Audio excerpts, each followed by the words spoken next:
Salut, salut, le Québec! Octobre 2025 vient de se terminer, puis on va revoir les stats octobre 2024 contre octobre 2025 pour tous les unifamiliales et les copropriétés pour se voir. On va pas se voir, mais pour voir, pour savoir qu'est-ce qu'il y en est de l'immobilier présentement. Parce que Journal de Québec, Journal de Montréal, La Tribune, c'est des titres des fois qui sont alarmants, qui sont wow, des genres de clickbait, hein, tu veux aller lire l'article, mais qu'est-ce qu'il y en est vraiment?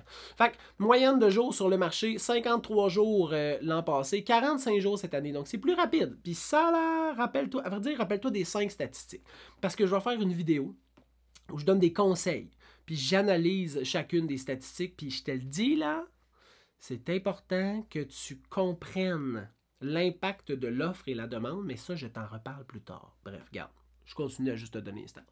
Le nombre d'inscriptions en vigueur est passé de 37 800 à 42 461, donc plus d'offres, plus de propriétés disponibles pour les acheteurs potentiels. Le prix de vente versus le prix qui était affiché au départ, parce que des fois, il y a des baisses de prix ou une négociation, 97% l'an passé, 98% cette année, donc on peut se dire qu'il y a 2% en moyenne de négociation à chaque transaction, mais c'est pas ça, là. Ça s'applique pas comme ça. Tu peux pas dire la moyenne c'est 2%, fait que moi je négocie toutes les maisons de 2%.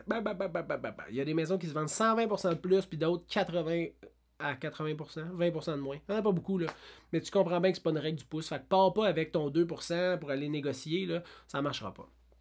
Le prix de vente médian est passé de 427 000 à 460 000 et le nombre de ventes effectuées, 8 135 contre 8 691 cette année, donc plus de ventes. Puis là, je te le dis, là, tu veux aller écouter la vidéo où je donne des conseils parce que je analyse. Mon Dieu, j'ai bien de la misère. Ça paraît que c'est la 6e vidéo que je fais, hein. J'analyse les stats puis je te donne des conseils. Fait que tu vas vraiment pouvoir appliquer l'analyse de ces stats-là dans ton magasinage. Puis c'est ça que je veux, te donner le plus d'outils et de stratégies pour que tu puisses réaliser tes rêves immobiliers. Fait que bref, on fait ça tout de suite. Je te quitte. Tu vas écouter la vidéo. On se revoit le mois prochain ou au cours du mois si tu me suis sur les réseaux. Je te souhaite une bonne fin de journée. Bye bye.